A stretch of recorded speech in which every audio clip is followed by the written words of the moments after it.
Purnamada Purnamidam Purnat Purnamudachyate Purnasya Purnamadaya Purnameva Vashishyate. Om Shanti Shanti Shanti.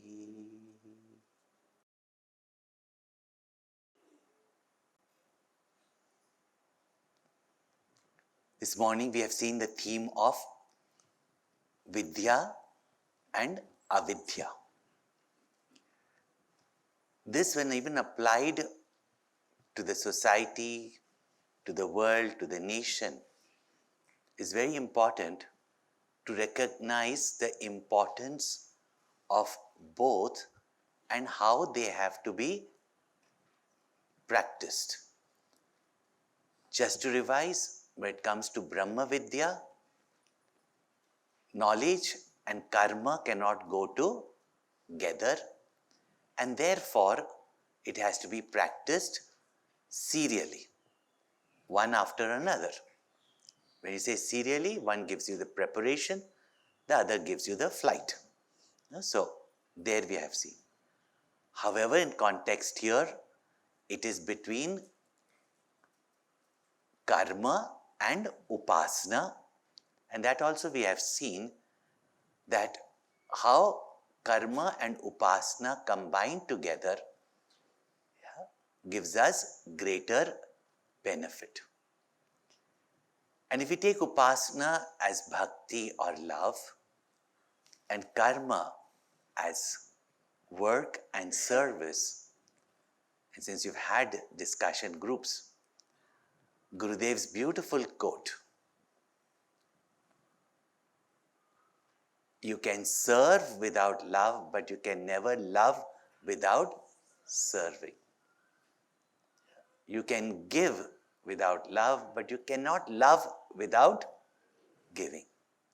And therefore, when love is added to karma, in our simple language, upasana, bhakti, love, the element of love, and the element of love is most demonstrated in the constant remembrance of one's beloved.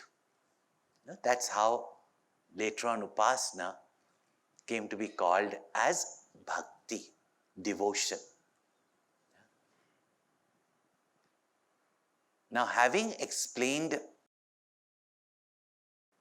how we can benefit from the combination, and we have seen the different types of meaning of avidya and of vidya, and how, whichever meaning we take, how it can be combined in one serially, the others can be combined.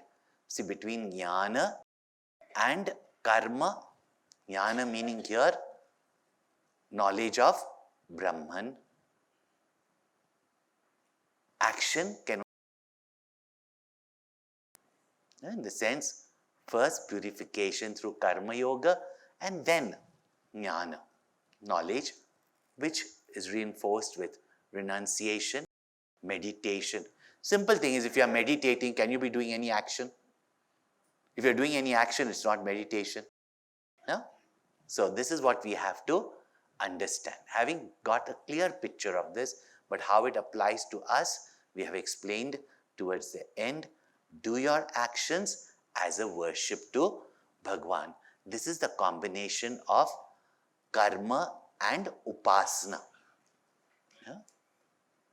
Action and bhakti. Now, about upasana also, there should be clarity.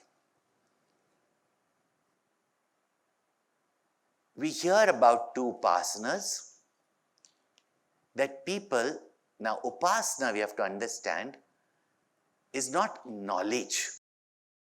When you know something directly, but in upasana, an ideal is taken in an idol. Idol doesn't mean only a murti, a symbol. No? For example, the nation, which is a larger and I wouldn't like to use the word, but for our common understanding, the nation is an abstract for us because it's too vast to be accommodated in our mind. Nation is not just a geographical area. Nation is not just the government. Nation is not just the people. It's everything combined together, along with its economy, along with its culture, along with its different practices, along with its environment. Everything goes to make up the nation. And the nation is too vast a concept to accommodate in our mind. And therefore, the entire nation, either we see in the map of India, and when we see that beautiful form, the hand and head, which nowadays they cut off half of it, but with that, we can see the shape of, we say, Mother India. And that way, when we look at that portion in the map, we see a form that we can identify it. But just that form in the map is just a picture that brings forth the feeling of reverence for our nation. Same way a flag. Flag is perceptible to us. It is manifest to us. Nation is so vast. The manifestation is in it, but it is too vast as a comprehension. And very few can comprehend it in that manner. And therefore, most people require a symbol, an icon, an idol, something which is manifest. Now, when you say the word manifest, which means something that with our sense organs we can see, hear, smell, taste, we call as manifest, vyakta. It is manifest. What is not manifest to our senses is called as unmanifest, avyakta. So these are some terminologies that you will hear. In the Veda also, these words are said. So the map of India is manifest for you.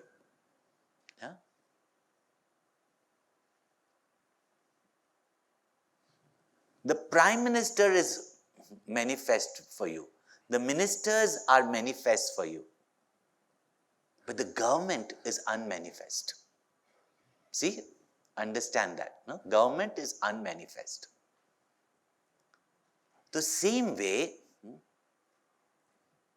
the two aspects of the truth, the reality.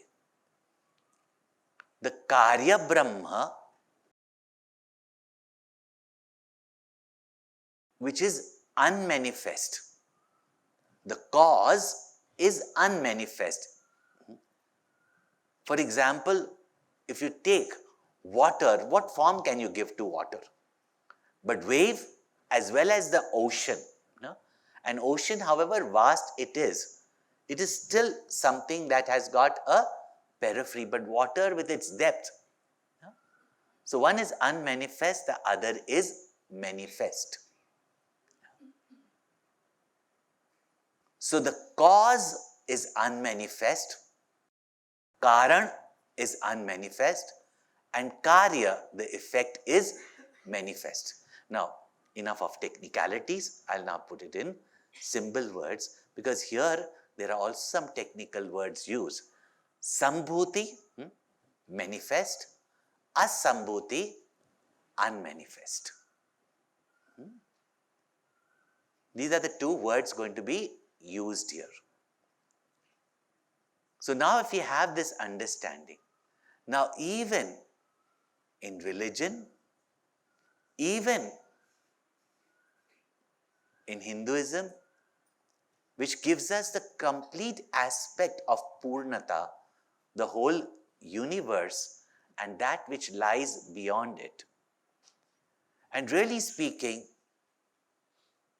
only in our Vedic knowledge that there is a proper understanding of what is nirgun, nirakar, and sagun, sakar. Nirgun without any attributes, without any qualities, and nirakar without any form. So the unmanifest is without form, without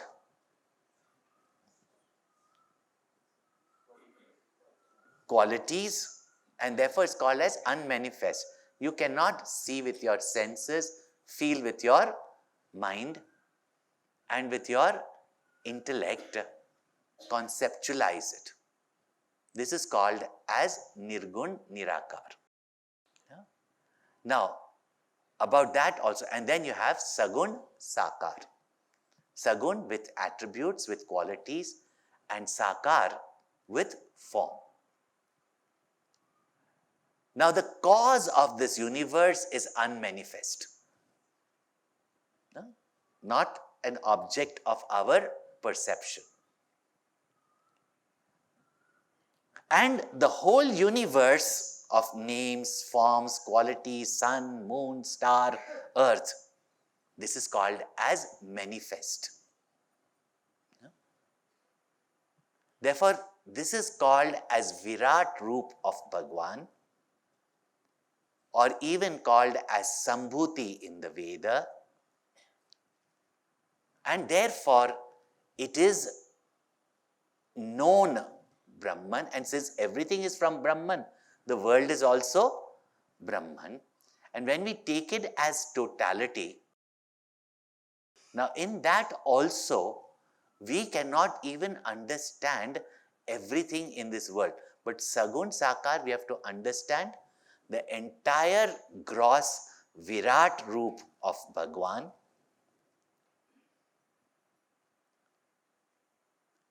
The subtle, and that way from our senses, even our mind is unmanifest.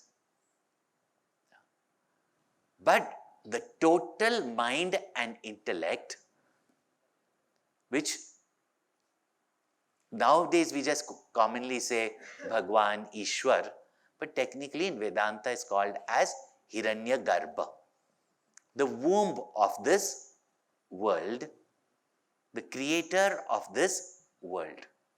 Now, as creator, there are attributes of creation, knowledge, of love, compassion. No? So this is called as, today we say, Sagun Ishwara. No? Now, there are combination also, that most religions, when they speak about God being formless and they don't know the form of God, they speak of God as Father in heaven, attribute, Sagun.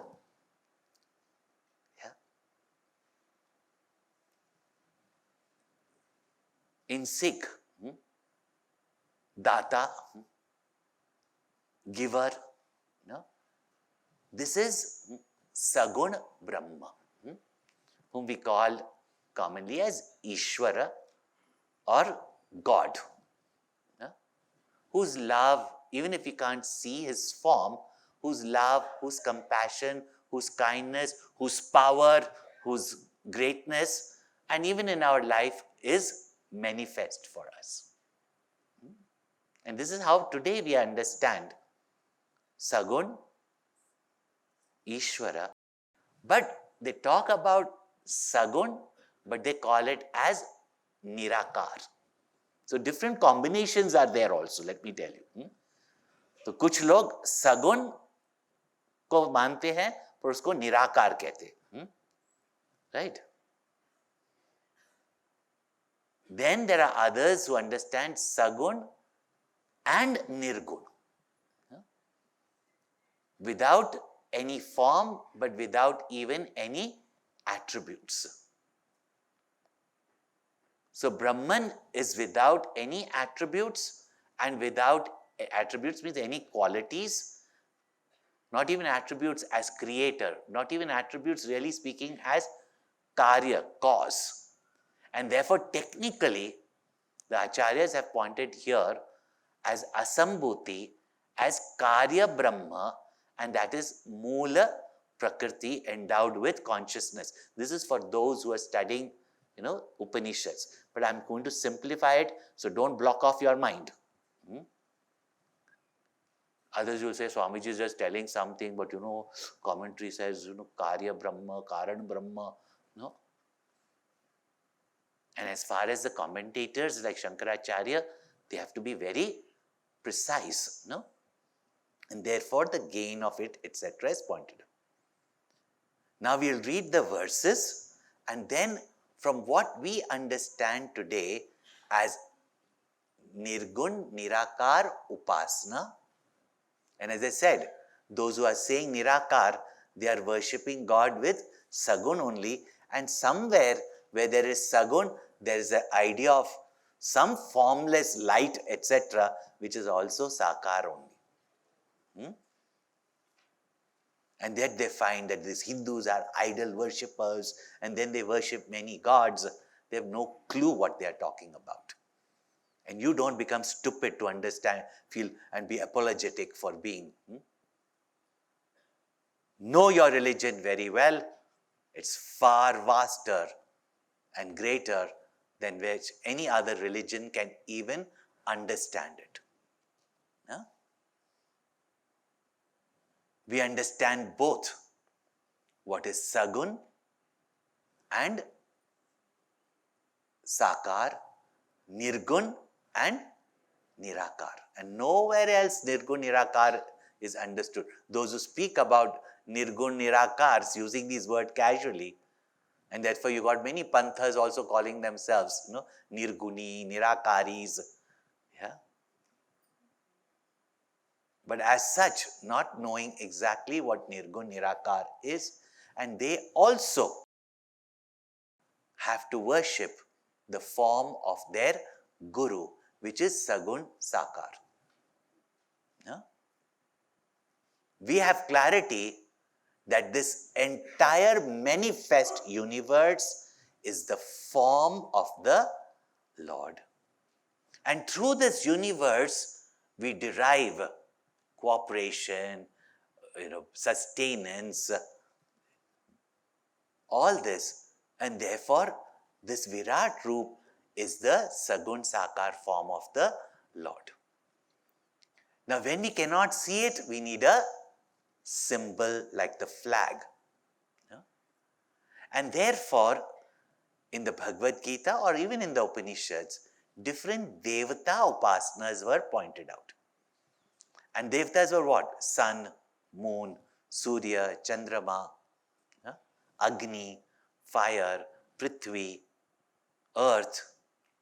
You see, which were the Devatas to be worshipped? In the Bhagavad Gita, when Arjuna asked the question to Shri Krishna, understanding Bhagwan's both nirgun and sakar nature, he says, if all this is your manifestation, then in which form can I worship you? And Bhagwan says, and since we are sitting in this place amongst the mountains, I am in every mountain, but amongst the mountain, you can worship me in the Himalayas, because nothing causes that sense and awe. You've been also to Alps and Switzerland and New Zealand. Mountains are the same. Yeah? Snow is the same on the mountain. But when you come to the foothills of the Himalayas, Sandipni Himalaya you can't find anywhere. There is something in the Himalayas that is inspired. Now, which mountains do you hear that there are sadhus and saints and all living? But till today in Himalayas, so he said, amongst the mountains, I am the Himalayas. Amongst the water reservoirs, I am the ocean, the vastness, the awe that the ocean creates. Amongst the river, every river nourishes a place. But still what Ganga invokes, And you might be a foreigner or you might be an atheist. In Kumbh Mela, all these atheists go. Maybe they want to just take chillam, but everybody has Ganga Snan. There's something in that river over millenniums that has brought a sense of divinity in our heart. The rishis even went to see that if you can't see any God anywhere, and God is love, then Matru Devo Bhava, Pitru Devo Bhava, Acharya Devo Bhava. No, to see it in all that. So all these nirguna nirakar also they say, but they have to worship their guru only. Meditate on the form of their guru to start with. So the sun, moon, etc. are considered to be the sagun, even though the whole universe is, but sagun and sakar form of the Lord. Then our mother, our father, our guru, these are considered to be the form of the Lord. And that's why such great personalities who didn't have their own ego and therefore manifested divinity in its fullest, such avatars like Sri Krishna, Sri Rama, or Devtas such as Shiva, Parvati, Vishnu, Lakshmi, these are considered to be sagun and worshipping them. But sagun upasana is far greater than just sitting and worshipping a particular form. It's a good start, but seeing God in every being, creature, and things in the world and serving that is called as sagun upasana, in the larger sense. And nirgun and sagun, if we have to realize that, then we have to withdraw from our senses, mind and intellect. Then only the sagun and nirakar can be realized. But that is through knowledge. But those who have not yet gained that knowledge, the direct knowledge, they also turn their mind away from name, forms, qualities into Karya Brahma. And that is called as Moola Prakriti. They try to turn away their mind from all forms, etc.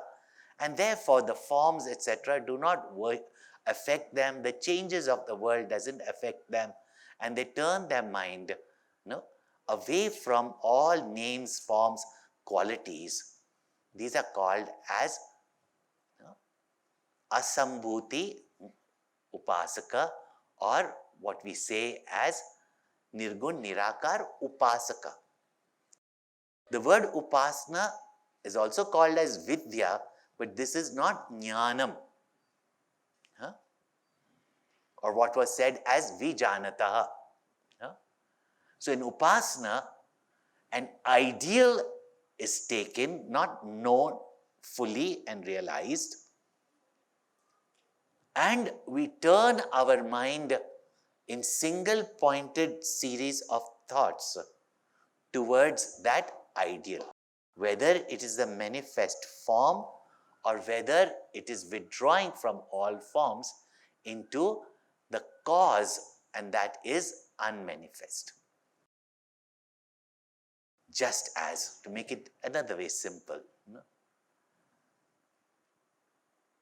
in the beginning stages, later on,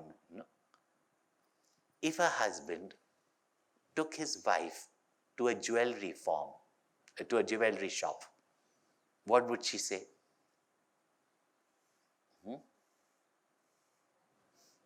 Her mind will be on the ring, the bangle, the this, etc.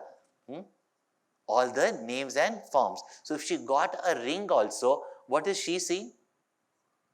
It's only a ring. There should be matching earrings also, no? But what is the husband seeing? Neither the ring nor the form. He's seeing the Karan. How much gold is there in that ring? That ring might be just a ring, but it could be solid ring. No, he sees the cause and he doesn't see the form. So, saguna upasana and nirguna upasana. Upasana commonly also bringing your mind to rest in your ideal or single-pointedly thinking about your ideal.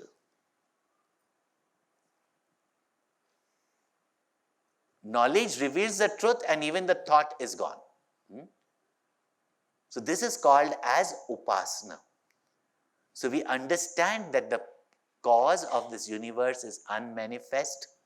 The cause of this universe is without any form, and turning away our mind from all names and forms with the thought that that truth is formless, etc. This is called as nirguna upasana, or what we say is nirguna meditation commonly in our understanding. Now this is what is being pointed out here as sambhuti and asambhuti, sambhava and asambhava, and then sambhuti and vinash. These are technical terms in the Upanishads. Now that I've explained it, we don't have to go into the technical terms. We'll just explain in English what we understand here. Om Purnamada Purnamidam Purnat Purnamudachyate Purnasya Purnamadhaya Purnameva Vashishyate. Om Shanti Shanti Shanti.